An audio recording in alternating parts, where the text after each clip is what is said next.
சிவகார்த்திக் இயக்கத்தில் சத்யதேவ் நடிக்கும் ஜீப்ரா வெற்றி நடை போடுகிறது.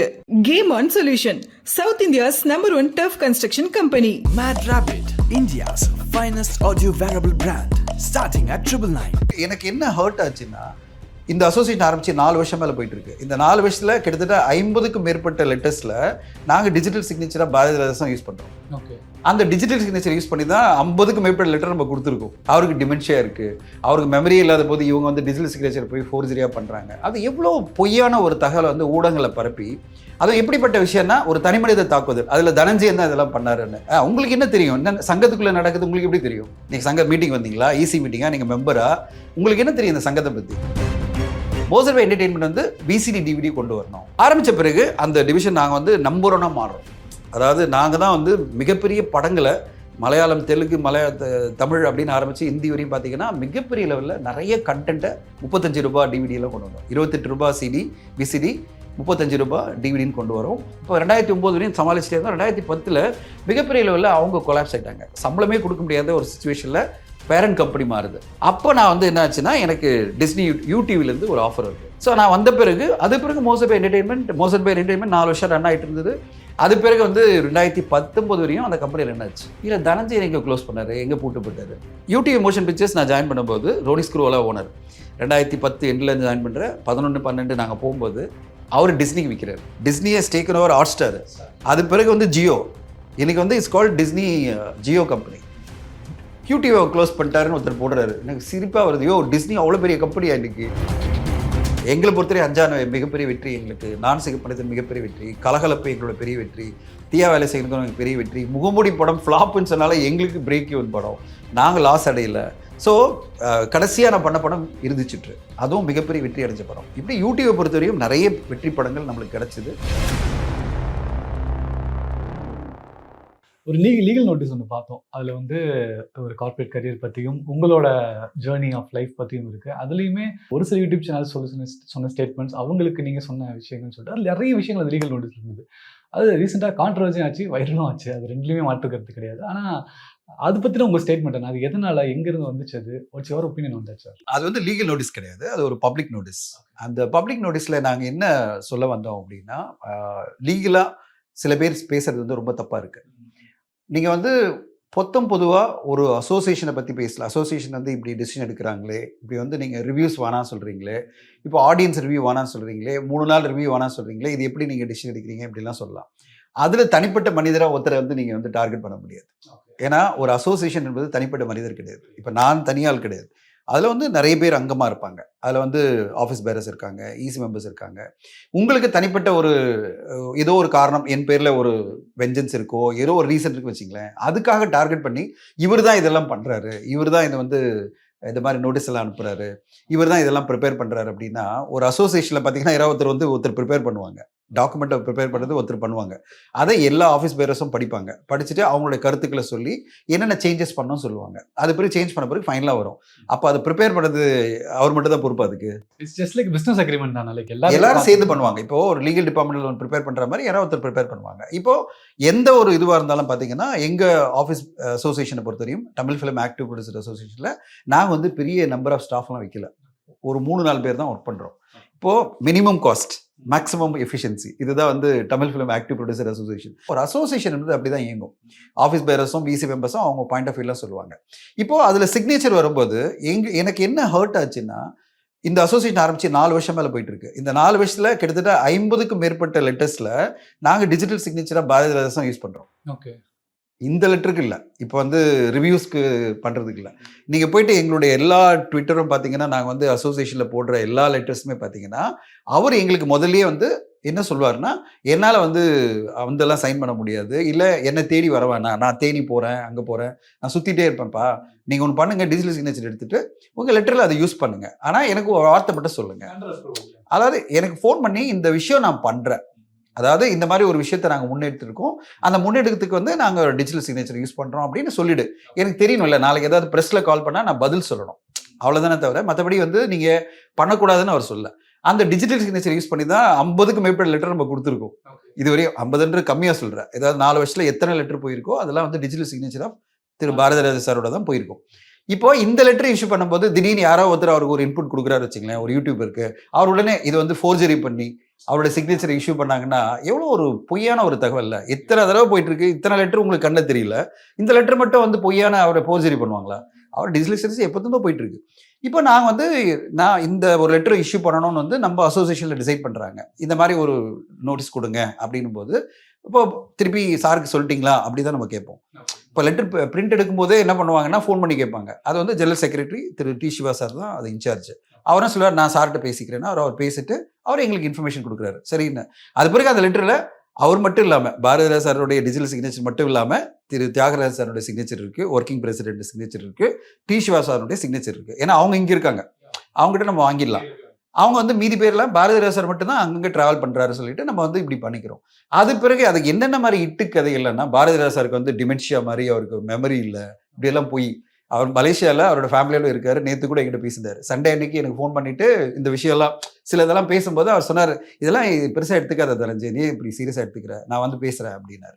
ஸோ நாங்கள் ரெகுலராக பேசிகிட்டு இருக்கோம். அவர்கிட்ட பேசி என்ன 30ஆம் தேதி வந்து எங்களுடைய ஆனுவல் ஜெனரல் பாடி மீட்டிங் இருக்குது.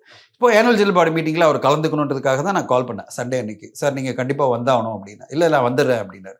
அவருக்கு டிமென்ஷியா இருக்குது, அவருக்கு மெமரி இல்லாத போது இவங்க வந்து டிஜிட்டல் சிக்னேச்சர் போய் ஃபோர்ஜரியாக பண்ணுறாங்க. அது எவ்வளோ பொய்யான ஒரு தகவலை வந்து ஊடகங்களை பரப்பி, அதுவும் எப்படிப்பட்ட விஷயம்னா ஒரு தனிமனித தாக்குதல். அதில் தனஞ்சயன் தான் இதெல்லாம் பண்ணாருன்னு. ஏங்க ஒரு அசோசியேஷன் ஒன்று இருக்குது, பாரதிராஜா சார் வந்து அவ்வளோ எனர்ஜெட்டிக்காக இன்னைக்கு மலேசியா எப்படிங்க போக முடியும்? டிமென்ஷியா இல்லை மெமரி இல்லைன்னா மலேசியா எப்படி போக முடியும்? அங்கே இமிக்ரேஷனில் விடுவாங்களா? ஸோ நிறைய விஷயங்கள் இருக்குது. ஸோ நம்மக்கிட்ட ஒரு ஊடகம் இருக்குன்றதுக்காக பொய்யான ஒரு தகவலை பரப்பி மக்களை நம்ப வைக்கிற ஒரு விஷயத்த 1-2 பேர் பண்ணும்போது நம்மளுக்கு ஆப்வியஸ்லி நம்மளுக்கு வந்து என்னடா இது இவ்வளோ பொய்யான தகவலாம் சொல்லி ஒரு அசோசியேஷனை வந்து கலங்கப்படுத்துறதும் ஒரு தனிமனிதனை தாக்குதல் பண்ணுறதும் சரியான விஷயம் கிடையாது. அதனால தான் வந்து அந்த ஒரு பப்ளிக் நோட்டீஸில் என்ன சொல்கிறோன்னா, கிளியர் கட்டாக உண்மையை தெரிஞ்சுக்கிட்டு நீங்கள் பேசணும்.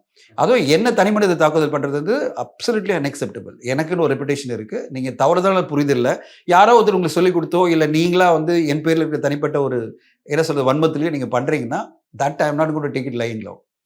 நான் வந்து அவ்வளோ ஈஸியாக எடுத்துக்க போகிறது இல்லை. நீங்கள் வந்து உங்கள் இஷ்டத்துக்கு நீங்கள் பேசிட்டு போயிடுவீங்க, நான் பாட்டு வேடிக்கை பார்க்க முடியாது. ஏன்னா உண்மை எந்தனா பேசலாம், பொய்யான தகவல் பேசக்கூடாது. நான் தனிப்பட்ட முறையில் ஒரு சங்கத்தை நடத்த முடியாது. சங்கம் என்பது பல பேர் சம்மந்தப்பட்ட விஷயம். அந்த சங்கத்தில் எல்லாரோட ஒப்புதல் தான் நடக்கிற விஷயங்கள். நீங்கள் சங்கத்தை பற்றி நீ கேள்வி கேள். ஒரு ஊடகத்தில் இருக்க யாருக்குமே இந்த மாதிரி சங்கம் இப்படி பண்ணதே ரைட்டா தப்பா, ஏன் இப்படி பண்ணுறீங்க அப்படிலாம் சங்கத்தை கேளுங்க. அதில் தனிப்பட்ட ஒருத்தரை போய் நீங்கள் வந்து டார்கெட் பண்ணுறதுக்கு உங்களுக்கு உரிமை கிடையாது. உங்களுக்கு அந்த உண்மையும் தெரியாது. ஸோ இது வந்து உங்களுக்கு என்ன தெரியும்? என்ன சங்கத்துக்குள்ளே நடக்குது உங்களுக்கு எப்படி தெரியும்? நீங்கள் சங்க மீட்டிங் வந்தீங்களா, ஈசி மீட்டிங்கா, நீங்கள் மெம்பரா, உங்களுக்கு என்ன தெரியும் இந்த சங்கத்தை பற்றி? யாரோ ஒருத்தர் உங்களுக்கு ஏதோ ஒரு அவங்களுக்கு ஒரு வன்மம் இருக்கும், அவங்க சொல்லியிருக்காங்க வச்சுங்களேன், அதை மொத்தமாக நம்பி நீங்கள் வந்து சங்கத்தையும் கலங்கப்படுத்துறதும் இல்லை தனிமனித தாக்குதலை என்ன பண்ணுறதும், அது ஊடகத்தில் வந்து இவர் தான் எல்லாம் பண்ணார், இல்லை அவரோட சேர்ந்து இன்னொருத்தர் பண்ணார், ஜெனரல் செக்ரட்டரி டி சிவா சேர்ந்துக்கிட்டு இந்த சங்கத்தை நடத்துகிறாங்கன்னா எல்லா சங்கங்களும் ஒரு 2-3 பேர் தான் நடத்துவாங்க. அவருடைய நாலேஜுக்கு இது கொண்டு வர இந்த வீடியோ அவர் பார்த்தாருன்னா அவருக்கு தெரியணும், எல்லா சங்கங்களையுமே 2-3 பேர் தான் ரன் பண்ணுவாங்க, மீதி பேர்லாம் பார்ட்டிசிபேட் பண்ணுவாங்க. அதாவது ஏதாவது முக்கியமான விஷயம் வரும்போது தான் அவங்க சங்கத்தில் இன்வால்வ் ஆவாங்களே தவிர மற்றபடி வந்து அவங்க வந்து daily day to day basis run பண்ண மாட்டாங்க. ரன் பண்ணுறது யார் பார்த்தீங்கன்னா ஒரு ஒர்க்கிங் பிரசிடென்ட்டோ இல்லை பிரசிடென்ட்டோ செக்ரட்டரியும் ட்ரெஷரர் தான் ரன் பண்ணுவாங்க, மீதி பேர்லாம் பார்ட்டிசிபேட் பண்ணுவாங்க. அது கூட தெரியாமல் இவங்க 2 பேர் சேர்ந்துட்டு இந்த சங்கத்தையே வந்து இது பண்ணுறாங்க. என்னென்னமோ இட்டு கட்டி பேசும்போது என்னடா இது ஒரு வன்மத்துக்கு எல்லையே இல்லையா அப்படின்னு வரும்போது ஒரு ஸ்டேஜில் நம்ம வந்து ஒரு டெசிஷன் எடுக்க வேண்டிய கட்டாயம் வரும். அப்போ தான் அந்த ஒரு நோட்டீஸை நம்ம பப்ளிக் நோட்டீஸ் விட்டுறோம். இப்போ அடுத்ததாக வந்து நீங்கள் இப்போ இது பற்றி கேட்டீங்க, கார்ப்பரேட் கரியர், உங்கள் கார்ப்பரேட் கரியர் பற்றி பேசுகிறீங்கன்னு. அவர் வந்து ரொம்ப அழகாக போடுறாரு. அதாவது முதல் பூட்டு மோசர் பேர் அப்படின்னு, 2வது பூட்டு யூடிவின்னு. எனக்கு சிரிப்பாக வருது. என்ன காரணம்னா, ஒரு ஊடகத்தில் இருக்கிற எல்லாருமே முதல்ல பண்ண வேண்டியது என்னென்னா கூகுளில் போய் செக் பண்ணோம். கூகுளில் என்ன செக் பண்ணோம்? ஒரு கம்பெனியை பற்றியும் செக் பண்ணோம். நீங்கள் ஒரு கம்பெனி பற்றியோ இல்லை ஒரு தனிமனிதரை பற்றி பேசும்போது கொஞ்சம் ரிசர்ச் பண்ணோம். எவனோ சொன்னால், யாரோ ஒரு ஃபேன் சொல்கிறான், யாரோ ஒருத்த வந்து எப்போ அதை சொல்லியிருப்பான் சோஷியல் மீடியாவில். ஏன்னா அவனுக்கு நான் வந்து இப்போ எப்படின்னா நம்மளுக்கு எப்படி எனிமிகள் உருவாங்க தெரியுமா சினிமாவில்? நீங்கள் பார்த்தீங்கன்னா பல ப்ரொடியூசருக்கு எங்கே எனிமி தெரியுமா வருவாங்க? நீங்கள் வந்து நிறைய பேர் சான்ஸ் கேட்டு வருவாங்க. இப்போது அசிஸ்டன்ட் டைரக்டராக இருக்கலாம், யாராவது ஒருத்தர் வந்துருக்கலாம். இப்போ நம்ம எல்லாருக்கும் சான்ஸ் கொடுக்க முடியாது. நல்ல கதைகள் இருந்தால், பிரமாதமான கதைகள் நம்ம பார்வையில், அவங்க பார்வையில் அது பிரமாதமான கதை தான். ஆனால் அவங்க பார்வையில் என்ன நினைப்பாங்க? நான் ஒரு சூப்பரான கதை கொண்டு வந்தேன், தடஞ்சு ரிஜெக்ட் பண்ணிட்டாரு. அது வந்து மோசர் பேராக இருக்கலாம், இல்லை யூடியூப்ல இருக்கலாம். அப்போ அவருக்கு ஒரு பர்சனல் ஒரு கோவம் இருந்துகிட்டே இருக்கும். அதனால் வந்து அந்த கம்பெனி ஏதாவது ஒரு ஸ்டேஜில் மாறி க்ளோஸ் ஆகிருந்து வச்சிங்களேன், உடனே தனஞ்சயன் க்ளோஸ் பண்ணிட்டாருன்னு அவர் எழுதியிருப்பார். ஓகே, இப்போ தனஞ்சயனால தான் க்ளோஸ் ஆயிடுச்சு. ஏன்னா அவருக்கு படம் கொடுக்கல, அதனால அந்த கோவத்தில் அவர் பேசுறாரு வச்சுங்களேன். சரி, அவரால் புரிஞ்சிக்கலாம். அந்த மாதிரி எழுதுகிற அசிஸ்டன்ட் டைரக்டர்ஸோ இல்லை வந்து ஆஸ்பைரிங் ஃபிலிம் மேக்கர்ஸோ இல்லை யாரோ ஒருத்தர் வந்து கெரியர் எதிர்பார்த்தவங்களுக்கு கிடைக்கலன்ற கோவத்தில் அவங்க எழுதுறது ஓகே. ஊடகத்தில் இருந்து எப்படி எழுதலாம்? காரணம் சொல்லணும்னா, மோசர் பேர் அப்படின்னு என் கம்பெனி கிடையாது. ஃபர்ஸ்ட் மோசர் பேர் வந்து நான் ஒர்க்கும் பண்ணல, நான் பண்ணது மோசர் பேர் என்டர்டெயின்மெண்ட். மோசர் பேர்ன்றது பேரண்ட் கம்பெனி வந்து டிவிடி சிடி பண்ணியிருந்தாங்க, சீரிஸ் பண்ணிட்டு இருந்தாங்க. மிகப்பெரிய, அதாவது உலகத்தில் one of the biggest CD company. அதாவது நான் அதில் அந்த கம்பெனியில் வந்து ஒரு டிவிஷன் ஆரம்பிக்கணும் அப்படின்றது வந்து Moser Baer entertainment. Moser Baer entertainment வந்து விசிடி டிவிடி கொண்டு வரணும் கண்டென்ட்டோட அப்படின்னு வரும்போது 2000 போய் நான் ஜாயின் பண்ணுறேன். 2005 ஜாயின் பண்ணுறேன். அப்போ நான் வந்து வோடாஃபோனில் மிகப்பெரிய பொசிஷனில் ஒர்க் பண்ணிட்டு இருக்கேன். நான் சிஓ ஒர்க் பண்ணிட்டு இருக்கேன். எனக்கு சினிமா பிடிக்குன்றதுக்காக நான் வந்து மோசர் பேர் என்டர்டெயின்மெண்ட் டிவிஷனை நானும் ஹரிஷ் தயான் என்றவரும் ஆரம்பித்த பிறகு அந்த டிவிஷன் நாங்கள் வந்து நம்பர் 1 மாறுறோம். அதாவது நாங்கள் தான் வந்து மிகப்பெரிய படங்களை மலையாளம், தெலுங்கு, தமிழ் அப்படின்னு ஆரம்பித்து ஹிந்தி வரையும் பார்த்தீங்கன்னா மிகப்பெரிய லெவலில் நிறைய கண்டென்ட்டை 35 ரூபாய் டிவிடியெல்லாம் கொண்டு வந்தோம். 28 ரூபாய் சிடி விசிடி, 35 ரூபாய் டிவிடின்னு கொண்டு வரோம். ரெவல்யூஷன் பண்ணுறோம். எந்த அளவுன்னா, இந்தியா டுடேல ரேப்பர் கவர் ஸ்டோரி வந்து எங்களுடைய ரெவல்யூஷனை பற்றி 2017-18 இந்த மாதிரி ஒரு ரெவல்யூஷனை கொண்டு வந்த ஒரு கம்பெனி அப்படின்னு 2018-19 வரையும் எங்களை வந்து டாப்பில் போயிட்டு இருக்கு. அப்போது நிறைய திரைப்படங்களை 30 நாளில் ரிலீஸ் பண்ணோம் நாங்கள் பிளான் பண்ணோம்.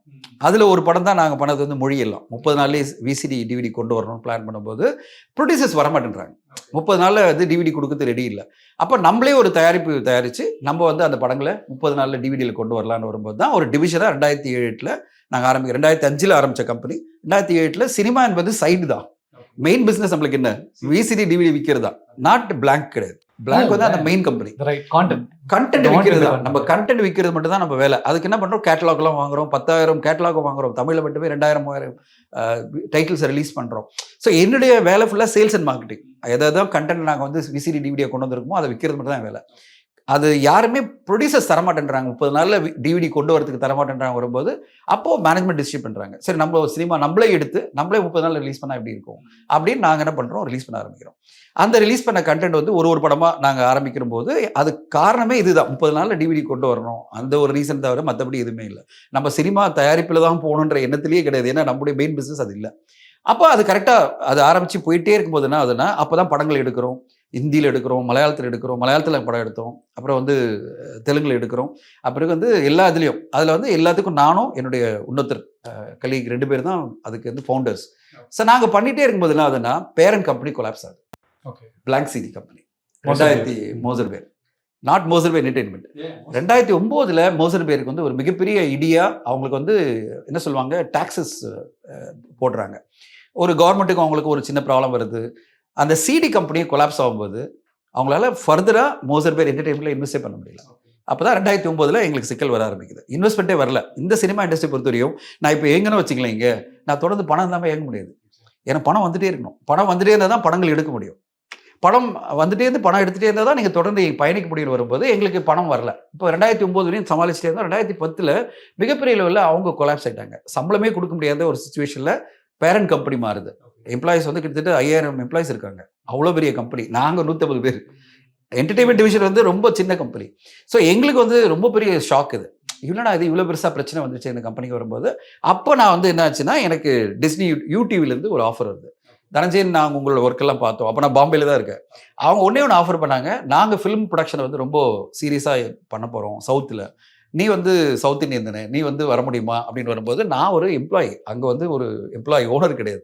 இப்போ நம்ம ஒரு கம்பெனி ரொம்ப பெரிய பிரச்சனையில் போயிட்டுருக்கு. அவங்களுக்கு பேரண்ட் கம்பெனி கிட்ட பணமே இல்லை. இனிமேல் ஃபர்தராக இன்வெஸ்ட் பண்ண போகிறது இல்லை. அப்போ நம்ம ஃபர்தராக இன்வெஸ்ட் பண்ணலாம், நம்மளால் அடுத்த கட்டம் போக முடியாது. வரும்போது ஒரு எம்ப்ளாயி என்ன பண்ணுவாங்க, சுவிட்ச் பண்ணுவாங்க. அப்போ நான் வந்து சுவிட்ச் பண்ணுறேன். நான் வந்து சுவிட்ச் பண்ணி யூடியூவில் ஜாயின் பண்ணுறேன். YouTube motion picture சவுத்துக்கு.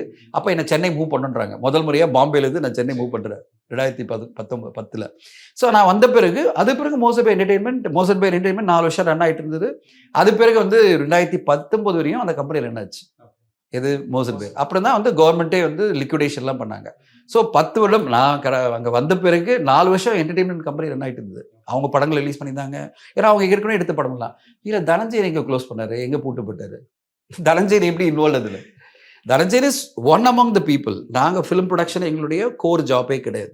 எங்களுக்கு வந்து சிடி, விசிடி, டிவிடி கொண்டு வரது தான் எங்கள் வேலை. அதை எப்போ பிஸ்னஸாக பண்ண முடியலையோ பிகாஸ் ஆஃப் பேரண்ட் கம்பெனியோட பிரச்சனை வரும்போது நாங்கள் வந்து வேறு வழி இல்லாமல் எல்லோருமே பிரச்சனை வருது, எல்லா எம்ப்ளாயிஸ்க்கும் நாங்கள் சொல்ல ஆரம்பிக்கிறோம். வெகு விரைவில் பிரச்சனை வரும் போல இருக்குது, ஜாப்க்கு பிரச்சனை வரும், ப்ளஸ் வந்து சம்பளம் கிடைக்கல, ஒரு 3-4 மாதம் சம்பளம் டிலே ஆகுது. டிலே ஆகும்போதே ஒரு எம்ப்ளாயி பயந்துருவாங்க. நம்மளுக்கு சம்பளம் பெரிய சம்பளம் வாங்கிட்டு இருக்குன்னு வச்சிங்களேன், நம்ம அதை பேஸ் பண்ணி நிறைய இஎம்ஐலாம் இருக்கும். அப்போ நம்மளுக்கு ஒரு கெரியராக நம்ம என்ன பண்ணுவோம், சரி நம்ம வந்து வேறு பார்க்கலாம் அப்படின்னு பார்க்கும்போது திடீர்னு நம்மளுக்கு ஒரு ஆஃபர் வரும்போது நான் கிளம்புறேன். அப்போது கம்பெனியில் சொன்னாங்க நல்ல விஷயம், நீங்கள் ஆல் தி பெஸ்ட் யூ அப்படின்னு சொல்லி நம்மளை அனுப்பிச்சிடுறாங்க. அப்புறம் 4 வருஷம் ரன் ஆகுது. அது பிறகு அவங்க வந்து க்ளோஸ் பண்ணிக்கிறாங்க. அது பிறகு main company parent company shut down ஆகுதுன்னா தனஞ்சயன் வந்து பூட்டு போட்டார் அப்படின்னா எங்கடா நாலேஜ் இருக்குது உங்களுக்கு, என்ன தெரிஞ்சு பண்ணுறீங்க அப்படின்னு. யூடிவி மோஷன் பிக்சர்ஸ் நான் ஜாயின் பண்ணும்போது ரோனி ஸ்க்ரூவாலா ஓனர் 2010 எண்டில் ஜாயின் பண்ணுறேன். 11-12 நாங்கள் போகும்போது அவர் டிஸ்னிக்கு விற்கிறார், யூடிவியை டிஸ்னிக்கு விற்கிறாரு. 2013 டிஸ்னி டேக் ஓவர் பண்ணுறாங்க. என்னோட விசிட்டிங் கார்டே டிஸ்னி யூடிவி தான் இருக்கும். 2013 டிஸ்னி யூடிவி தான் இருக்கும். டிஸ்னி யூடிவி இன்னைக்கு வரையும் டிஸ்னி வந்து மிகப்பெரிய கம்பெனி, தமிழ்நாட்டிலையும் பெரிய கம்பெனி. ஏன்னா டிஸ்னி வந்து அது பிறகு என்னென்ன டேக் ஓவர் பண்ணாங்க பாருங்க, டிஸ்னியை டேக்கன் ஓவர் ஹாட் ஸ்டார், அது பிறகு வந்து ஜியோ, இன்னைக்கு வந்து it's called Disney Jio company. யூடிவியை க்ளோஸ் பண்ணிட்டாருன்னு ஒருத்தர் போடுறாரு. எனக்கு சிரிப்பாக வருது, டிஸ்னி அவ்வளோ பெரிய கம்பெனியா இன்னைக்கு. நான் கடைசியாக ஒர்க் பண்ணது டிஸ்னி யூடிவி வந்து நான் ஒர்க் பண்ணும்போது சூப்பராக போயிட்டு இருந்த கம்பெனி ரோனி ஸ்க்ரூவாலா. 2013 அவர் வந்து ஒரு கம்பெனிக்கு மர்ஜர் பண்ணுறாரு, அது வந்து டிஸ்னி வாங்கிட்ட பிறகு டிஸ்னியில் நான் போயிட்டுருக்கு. சூப்பராக நிறைய படம் எடுத்துகிட்டு இருக்கோம். நாங்கள் எடுத்த பல படங்கள் வந்து நான் பல இன்டர்வியூவில் சொல்லியிருக்கேன். எங்களை பொறுத்தவரை 5 மிகப்பெரிய வெற்றி எங்களுக்கு, நான் சிகப்பணிதன் மிகப்பெரிய வெற்றி, கலகலப்பு எங்களோட பெரிய வெற்றி, தீயா வேலை செய்யணும் எனக்கு பெரிய வெற்றி, முகமூடி படம் ஃப்ளாப்புன்னு சொன்னால எங்களுக்கு பிரேக் ஈவன் படம், நாங்கள் லாஸ் அடையலை. ஸோ கடைசியாக நான் பண்ண படம் இருந்துச்சுட்டு, அதுவும் மிகப்பெரிய வெற்றி அடைஞ்ச படம். இப்படி யூடியூபை பொறுத்தவரையும் நிறைய வெற்றி படங்கள் நம்மளுக்கு கிடச்சிது. ஆனால் எனக்கு என்னென்னா கார்பரேட்டில் ஒர்க் பண்ணிட்டு இருக்கோம், நம்மளுக்குன்னு ஒரு ஸ்டாண்டிங் 10 வருஷம் மேலே வந்துருச்சு. நம்மளே இண்டிபெண்டாக ஒன்று பண்ணக்கூடாது வரும்போது 2015 நான் வந்து பாஃப்டா ஃபிலிம் இன்ஸ்டியூட் வைக்கணும் அப்படின்னு ஒரு எண்ணம் வந்துருச்சு. நானும் சில ஃப்ரெண்ட்ஸ்லாம் சேர்ந்து அப்போ நான் கம்பெனியில் சொல்லும்போது 1 year நீ ட்ரை பண்ணி பாரு, அந்தளவு எனக்கு பர்மிஷன் கொடுக்குறாங்க. உனக்கு பாஃப்டா கரெக்டாக போகுதுன்னா நீ விலகிட்டுன்னு சொல்கிறாங்க. 2015 ஆரம்பித்த இன்ஸ்டியூட் போது நான் ஒர்க் பண்ணிட்டு இருக்கேன், டிஸ்னி யூடியூப்ல ஒர்க் பண்ணிட்டு இன்ஸ்டியூட் ரன் பண்ணுறேன். யாராவது அலோ பண்ணுவாங்களா? உங்களை அலோ பண்ணுவாங்களா? ஒரு ஜிஎஸ்டி நம்பர் இருந்தாலும் கேள்வி கேட்குறேன். எனக்கு எப்படி என்ன சொன்னார்னா 1 year ட்ரை பண்ணேன், இந்த 1 year உனக்கு கரெக்டாக இருக்குன்னா நீ விலகிடு அப்படின்னாரு. அப்புறம் நான் வந்து 2015 16 வரையும் நான் வந்து 2 பேரலாக பண்ணிட்டு இருக்கேன். கூகுள் போய் பார்த்தாலே தெரியும். மார்ச்சில் நாங்கள் வந்து பாஃப்டா ஆரம்பிச்சிட்டோம். நானே வந்திருக்கேன் சார். அதான் பாஃப்டா இன்ஸ்டியூட்டுக்கு 2015 ஆரம்பிக்கும். நான் யூடியூப்ல இருக்கேன், யூடியூப்ல நான் சீஃபாக இருக்கேன். அப்போ என் பேரில் எவ்வளோ மரியாதை வச்சிருக்காங்க.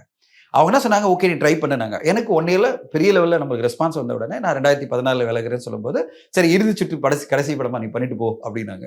இறுதி சுற்று நான் வந்து மிகப்பெரிய சக்ஸஸ் பண்ணிட்டு நான் அது பிறகு என்னுடைய பிஸ்னஸ்க்கு நான் போகிறேன். அப்புறம் நான் இண்டிபெண்டாக இருக்கேன். இதில் எங்கே யூடியூபை நான் லாக் போட்டேன், இதில் எங்கே யூடிவிக்கு நான் வந்து லாக் போட்டு பூட்டு போட்டார் அப்படின்னும் போது எனக்கு இது வந்து பார்க்கும்போது எவ்வளோ வன்மம் இருந்தால் ஒருத்த வந்து எந்த விஷயத்தையும் படிக்காமல் கேட்காம ஒரு சகட்டு மேனிக்கு ஒரு தனி மனிதனை தாக்கும். அதாவது ஊடகம் இருக்குன்னு சொல்றதுக்காக நீங்கள் தாக்குறதா? உங்களுக்குன்னு ஒரு ஸ்டடி வேணுமா? இப்போது கூகுளில் போய் எங்காவது போய் பார்த்தீங்கன்னா மோசன் பை என்டர்டைன்மெண்ட் க்ளோஸ் ஆகுது தனஞ்சயன் காரணம் போட்டிருக்கா, இல்லை யூடிவி க்ளோஸ் ஆகுது தனஞ்சயன் போட்டிருப்பா, எங்காவது போட்டிருக்காங்களா? உங்களுக்கு யூடிவியில் ஜாயின் பண்ண வருஷமும் மோசன் பை க்ளோஸ் பண்ண வருஷத்தை பார்த்தாலே போகிறோம். மோசன் பை என்டர்டைன்மெண்ட் 2014 வரையும் இருக்கு, 14 தான் அவங்க க்ளோஸ் பண்ணுறாங்க. அப்போ எப்படி நான் எங்கே பூட்டு போட்டேன்? நான் ஒரு எம்ப்ளாயி, நான் மூவ் பண்ணுறேன். அதே மாதிரி யூடிவியில் டிஸ்னி யூடிவியில் நான் ஒரு எம்ப்ளாயி மூவ் பண்ணுறேன். மூவ் பண்ண பிறகு எனக்கு வந்து சொந்தமாக ஆரம்பிக்கணும்னு ஆசை வந்தது. அது எல்லாருக்கும் வரும். ஒரு 10 வருஷம் கடந்த பிறகு நம்மளுக்கு ஒரு இன்ட்ரெஸ்ட் வரும்ல, நம்மளுக்கு ஒரு ஸ்டாண்டிங் இருக்குது, நம்ம ஏன் வரக்கூடாதுன்னு நினைப்போம்ல. அதை போய் உட்காந்துக்கிட்டு தனஞ்சயன் வந்து அந்த கம்பெனிக்கு பூட்டு போட்டார், இந்த கம்பெனிக்கு பூட்டு போட்டார். இப்போ ஆரம்பிச்சிட்டாங்க ஸ்டுடியோ கிரீன் நான் பூட்டு போட்டுடுவேன் அப்படின்னு சொல்லிட்டு. ஸ்டுடியோ கிரீன் நான் ஓனரும் கிடையாது, நான் அந்த ப்ரொடக்ஷனும் பண்ணல, அதில் நான் ஒரு கன்சல்டன்ட். அதுதான் எனக்கு அல்டிமேட். நேற்று வந்து ஞானவேல் சார் கால் பண்ணிட்டு நீ ஏன் அப்செட் ஆகிறீங்க அப்படின்னாரு. நான் தானே சொல்லணும் ஏதாவது கம்ப்ளைண்ட்னா, நான் உங்களை பற்றி எதுவுமே சொல்லி அப்படின்னாரு. இல்லை சார் புரிதல் எல்லாமே பேசிட்டு இருக்காங்க அப்படின்னு. அந்த ஸ்டுடியோ கிரீன் என்ற நிறுவனம் எந்த காலங்காலமாக இருக்கும், அதுக்கு ஞானவேல் சாருடைய ஸ்ட்ரென்த்து, பயங்கரமான ஸ்ட்ரென்த் இருக்குது. அவருக்கான நெட்வொர்க் ரொம்ப பெருசு. அவர் வந்து ஜஸ்ட் லைக் தட் யாரும் இங்கேருந்து இண்டஸ்ட்ரியிலேருந்து அவர் வந்து பூட்டிடுவார், அவர் மூடிடுவார் அப்படின்லாம் சொல்ல முடியாது. ஏன்னா அவ்வளோ ஸ்ட்ராங்கான ஒரு மனிதர். அவருக்கான பிஸ்னஸ் டெக்னிக் வந்து யாராலையும் பண்ண முடியாது. அவர் என்ன ஒரு கன்சல்டண்ட்டாக வச்சுக்கணும்னு ஆசைப்பட்டார், நான் கன்சல்டண்ட்டாக இருந்தேன், அவ்வளோதான். அவர் வந்து இந்த படம் முடிவு வரையும் நீங்கள் இருங்க அப்படின்னாரு. எது கங்குவா ரிலீஸ் வரையும் கூட இருங்கன்னு சொன்னார். அது 3 வருஷமாக அவரோட இருந்து எல்லா படத்தையும் ரிலீஸ் பண்ணுறது. என்னோட வேலை வந்து ரிலீஸ் பண்ணுறதுக்கும் ப்ரொமோஷன் பண்ணுறதுக்கும்.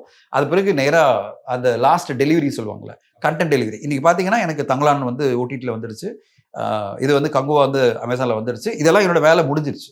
அதாவது எல்லாம் நான் அப்போ தான் சொன்னேன், சார் உங்களுடைய பிரச்சனை நான் வந்து அடுத்த கட்டமாக பிரச்சனையாக இருக்க வரல, நான் விளைக்கிறேன்னா அதை நான் சொல்லும், நீங்கள் விளையக்கூடாது அப்படின்றாரு.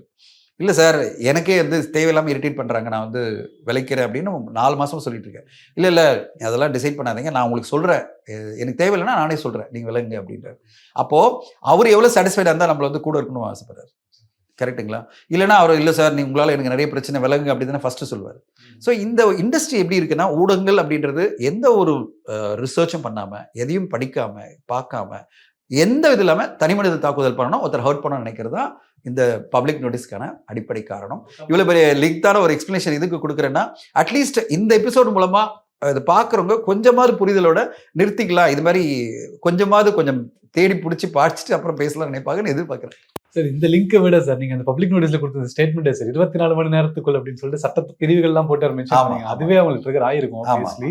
ஸோ ஈவன் இந்த statement has made even more clarity on that அப்படின்னு. தேங்க்யூ. எதுக்காக நான் வந்து சொல்லணும்னு ஆசைப்பட்டேன்னா, இது வந்து நம்ம சொல்லணும்னு வச்சுங்களேன், நம்ம சைலண்டா இருந்தா ஆமாம்மா இவர் தான் பூட்டினாரு, இவர் தான் காரணம், இவர் தான் ஃபோர்ஜரி பண்ணாரு அப்படின்னு ஒரு பிம்பத்தை உருவாக்கத்துக்கு 2-3 பேர் ட்ரை பண்றாங்க. அவங்களுக்கு சொல்லணும் தான் இந்த வீடியோல நான் சொல்ல ஆரம்பிச்சேன். ஈஸ்வர் கார்த்திக் இயக்கத்தில் சத்யதேவ் நடிக்கும் ஜீப்ரா வெற்றி நடை போடுகிறது. Game on solution, south India's number 1 tough construction company. Mad Rabbit, India's finest audio wearable brand, starting at 999.